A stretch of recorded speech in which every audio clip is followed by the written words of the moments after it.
Hello दोस्तों, तो आज के वीडियो में हम समांतर श्रेणी से क्वेश्चन सॉल्व करना सीखेंगे। देखिए, जो एग्जाम में अक्सर पूछे जाते हैं हम उस टाइप का सब सवाल लेंगे।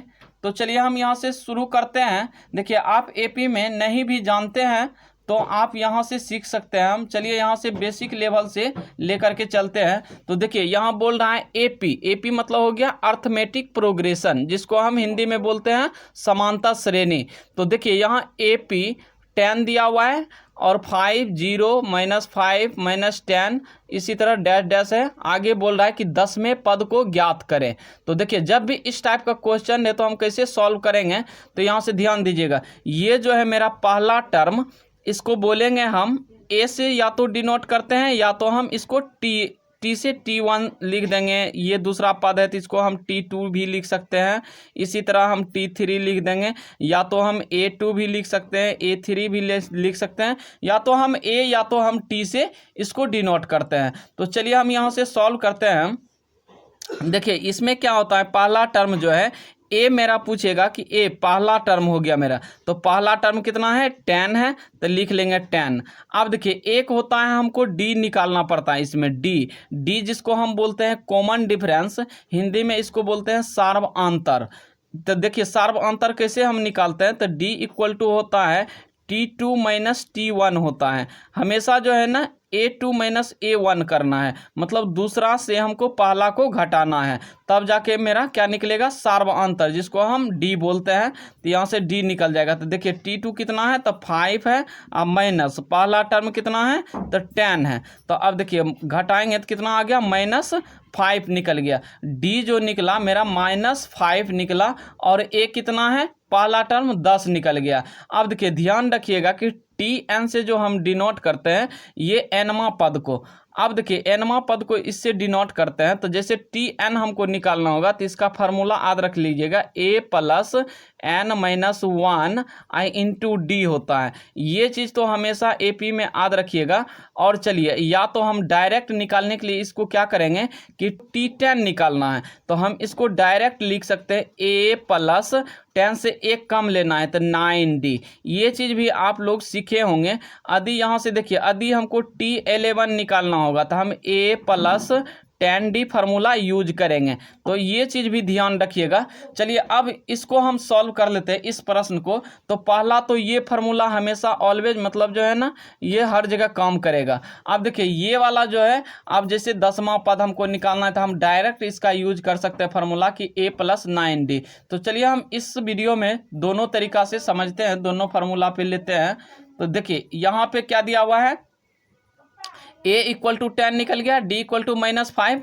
तो चलिए हमसे पूछ क्या रहा है कि 10वां पद को ज्ञात कीजिए। तो हम डायरेक्ट वाला फार्मूला यूज करवाते हैं। तो देखिए, Tn दी हमसे पूछ रहा है कि 10वां पद, तो हम यहाँ से क्या यूज कर लेंगे, A + 9D। A + 9D लिख लेंगे। तो यहाँ से सॉल्व कर लेते हैं। अब देखिए शॉर्ट में, तो यहाँ से क्या हो जाएगा, A है 10, तो यहाँ से लिख लीजिए 10 अब + 9 गुना D का मान कितना निकला है, -5। तो यहाँ से -5 से इसको गुना कर लीजिए। तो देखिए इसको सॉल्व करेंगे तो कितना निकल गया मेरा, यहाँ से हो जाएगा देखिए 10 माइनस, यहाँ से हो जाएगा कितना, 9 × 5 = 45। तो यहाँ से हो जाएगा 45। अब ये घटा के आएगा कितना, -35। अब देखिए 10वां जो पद होगा मेरा वो कितना आएगा, 35 निकल गया। तो यही हो गया मेरा आंसर, ठीक ना। अब चलिए हम ये वाला फार्मूला पे ही बैठाते हैं इसको।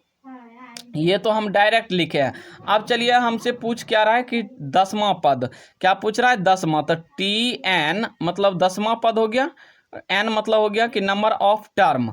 अब देखिए ये 10वां पद, तो ये फार्मूला हो जाता है A + n-1 I × D। तो चलिए हम इस पे भी बैठा लेते हैं। तो पहला कितना है, 10 है, अब प्लस, यहाँ से लिख लेंगे प्लस। अब देखिए 10वां पद है, कितना है, 10वां पद। तो चलिए हम यहाँ से लिख लेते हैं कि 10 माइनस n का मान कितना दिया हुआ है, 10 है, 1 कर लेंगे I × D का मान कितना है, -5 निकल गया है। तो -5 लिख लेंगे। अब देखिए यहाँ से इसको सॉल्व करेंगे तो कितना हो जाएगा, यहाँ से सॉल्व कर लीजिए। तो यहाँ से हो जाएगा 10, यहाँ से देखिए प्लस 10 में से वो 1 घटाएंगे तो कितना हो गया, 9 गुना यहाँ से -5 कर देंगे। तो देखिए अब सेम वाला आ गया तो यहाँ से लिख लेंगे 10 और -45। तो मेरा आंसर कितना आ गया, -35 आ गया। तो हम किसी फार्मूला पे इसको निकाल सकते हैं यदि इस टाइप का क्वेश्चन पूछे तो। अगला क्वेश्चन है कि AP 2, 5, 8, 11 डैश डैश है। अब बोल रहा है इनमें कि 20वें और 25वें पदों का योग निकाले। तो अब देखिए हम इसमें कैसे सॉल्व करते हैं इसको। तो यहाँ से देखिए पहला टर्म कितना है, 2 है। तो यहाँ से हम सॉल्यूशन पहले कर लेंगे, सॉल्यूशन। अब देखिए ए इक्वल टू कितना दिया हुआ है मेरा, पहला टर्म 2 दिया हुआ है, जिसको हम पहला टर्म को ए से डिनोट करते हैं। अब देखिए हमको डी निकालना है, तो डी निकालने के लिए हम क्या करते हैं, T2 और -T1 करते हैं। तो दूसरा टर्म कितना है, 5 है और -2 कर देंगे। तो यहाँ से 5 - 2 करेंगे तो यहाँ से आ जाएगा 3। तो ये निकल गया मेरा सार्व अंतर, मतलब डी निकल गया, जिसको हम कॉमन डिफरेंस कहते हैं। तो अब देखिए ये डी निकल गया। अब क्या करेंगे कि अब देखिए 20वें पद और 25वें पदों का योग पूछ रहा है कि क्या हो जाएगा। तो चलिए मेरा T20 दिया हुआ है, मतलब T20 दिया हुआ है, तो हम क्या डायरेक्ट यूज करवाते फार्मूला, तो A प्लस यहाँ से 19D लिख लेंगे, ठीक ना। तो अब देखिए इसको सॉल्व करेंगे तो कितना हो जाएगा, A का मान निकल गया 2, तो 2 रख देंगे और प्लस ना 19 और डी का मान कितना है 3, तो इसको 3 से गुना कर दीजिए। तो अब चलिए पहले हम गुना कर लेंगे, तो यहाँ देखिए 2 और प्लस 19 या 57 हो गया। अब चलिए इसको जोड़ के कितना आ जाएगा, यहाँ से ध्यान दीजिएगा, तो यहाँ आ गया 57 2 59 आ गया मेरा। अब 20वां पद जो है, 20वां पद वो कितना आ गया है, ये 59 आ गया है। अब चलिए हम अब 25वां पद निकाल लेते हैं। तो चलिए हम यहाँ से 25वां, तो T25 इक्वल टू क्या हो जाएगा, तो A प्लस 24D लिख लेंगे, क्योंकि हम यहाँ से एक काम लेना है, ठीक ना। तो यहाँ से 24D हो गया। तो चलिए यहाँ से सॉल्व करेंगे तो ये कितना हो जाएगा, तो यहाँ से हो जाएगा A निकल गया है कितना, A है 2 लिख देंगे, अब प्लस 24 गुना डी का मान कितना है 3 है, तो 3 से गुना कर देंगे। तो अब देखिए 2 अब प्लस 24 थी, अब कितना हो जाएगा 72 हो जाएगा। तो अब दोनों को जोड़ेंगे तो कितना हो जाएगा 72 2 यहाँ से हो जाएगा कितना 74 हो जाएगा, कितना हो गया 74। अब बोल रहा है कि 20वें और 25वें पद का योग क्या होगा। तो देखिए T20 अब प्लस T25 का सम पूछ रहा है। तो यहाँ से लिख लेंगे हम कि 59 और प्लस यहाँ से 74, तो दोनों को जोड़ लीजिए तो कितना हो जाएगा, देखिए 9 4 13 का 3 हो गया, बाकी रहा 1 और 7 5 12 और 1 13। तो इस दोनों का जो सम निकला 133 निकल गया। तो यही हो गया मेरा आंसर, क्योंकि यही पूछ रहा था कि 20वें और 25वें पद का सम कितना हो जाएगा, मतलब योग कितना हो जाएगा। तो कितना निकल गया 133।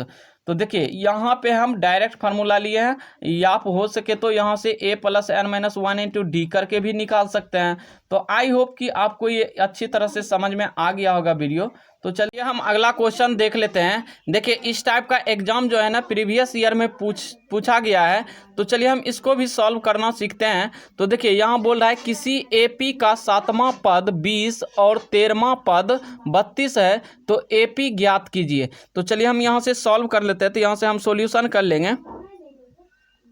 देखिए यहाँ से क्या है 7वां पद, तो T7 इक्वल टू मेरा दिया हुआ है, T7 इक्वल टू 20 दिया हुआ है।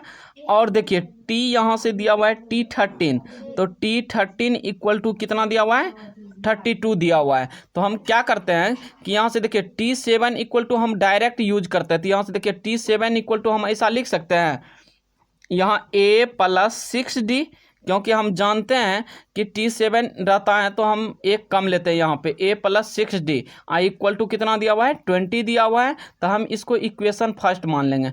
चलिए अब उसके बाद यहाँ से T13 दिया हुआ है, तो यहाँ से लिख लेंगे A plus 12D equal to कितना हो जाएगा 32 दिया हुआ है, तो इसको हम समीकरण 2 मानेंगे। अब देखिए इसमें करना क्या है, ध्यान दीजिएगा, यहाँ दोनों प्लस में है तो इसको साइन चेंज कर लेंगे, माइनस में बना लेंगे। ये दोनों प्लस में है तो इसको भी माइनस, और ये दोनों प्लस में है तो इसको भी माइनस कर लेंगे। तो अब देखिए इसको डायरेक्ट क्या करेंगे कि 1 प्लस 1 माइनस, इस दोनों को कटा देंगे, तो ये तो कट गया। अब देखिए -12 में से अब क्या करना है, +6 है, यहाँ -12 है, तो यहाँ से कितना आ जाएगा -6D आ जाएगा। इक्वल टू बड़का में से छोटा को घटाते हैं तो माइनस का साइन लेता है। देखिए यहाँ से -12 आ गया, तो मेरा d इक्वल टू जो निकलेगा ये -12 बटे इस साइड गुना में है तो बराबर की इस साइड लाएंगे तो क्या हो जाएगा, भाग में हो जाएगा तो -6 हो गया। देखिए माइनस से माइनस और 6 दूना 12 हो गया। तो d इक्वल टू जो मेरा निकल गया, d इक्वल टू कितना निकल गया, 2 निकल गया। कितना निकल गया, 2। अब क्या पूछ रहा है कि AP ज्ञात कीजिए, तो हम यहाँ से लिख लेंगे। देखिए तो a का मान अब निकाल लेते हैं, तो यहाँ से लिख लेंगे। अब समीकरण 1 में d का मान रखने पर क्या रखेंगे, d का मान रखना है, मान रखने पर चलिए हम यहाँ से रख लेते हैं d का मान। तो देखिए समीकरण 1 में या तो 2 में किसी में रख सकते हो, जरूरी नहीं कि हम 1 में ही रखें।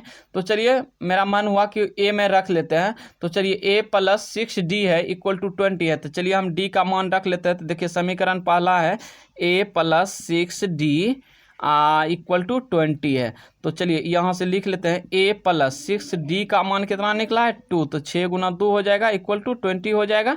तो चलिए यहाँ से हम सॉल्व कर लेंगे इसको, तो कितना आ जाएगा, यहाँ से ध्यान दीजिएगा। तो यहाँ a प्लस 6 दूना 12 हो गया इक्वल टू 20। अब बराबर के इस साइड में लाएंगे तो क्या हो जाएगा, माइनस में हो जाएगा, क्योंकि इस साइड प्लस रहता है, यदि इक्वल के इस साइड रहता है तो आता है तो क्या होता है, माइनस हो जाता है। तो यहाँ से a इक्वल टू क्या लिख लेंगे, 20 -12 हो जाएगा।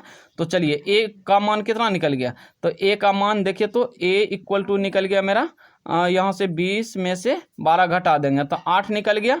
देखिए a पहला टर्म निकल गया 8 और इसका कॉमन डिफरेंस निकल गया है 2। तो हम AP यहाँ से ज्ञात कर सकते हैं, AP का देखिए टर्म। तो यहाँ से a इक्वल टू पहला 8 हो गया, तो 8 लिख लीजिए। इसमें 2 प्लस करते चलिए, क्योंकि इसका कॉमन डिफरेंस जो होता है ये T2 - T1 होता है। तो यहाँ से देखिए 8, इसके आगे 2 जोड़ेंगे तो 10 हो जाएगा, 10 2 12 हो जाएगा, 12 2 14 हो जाएगा। इसी तरह हम मतलब बढ़ते जाएंगे। तो ये आ गया AP में। तो यही से हमसे पूछ रहा है कि AP ज्ञात कीजिए। तो देखिए 8 10 12 14 इसी तरह निकलते जाएगा। तो यही हो गया मेरा आंसर। आई होप कि आपको ये वीडियो अच्छी तरह से समझ में आ गया होगा। यदि वीडियो अच्छी लगी है तो वीडियो को लाइक एवं चैनल को सब्सक्राइब जरूर कर दें, ताकि इस तरह का वीडियो आपके पास पहुंचते रहे। तो चलिए तब तक के लिए जय हिंद।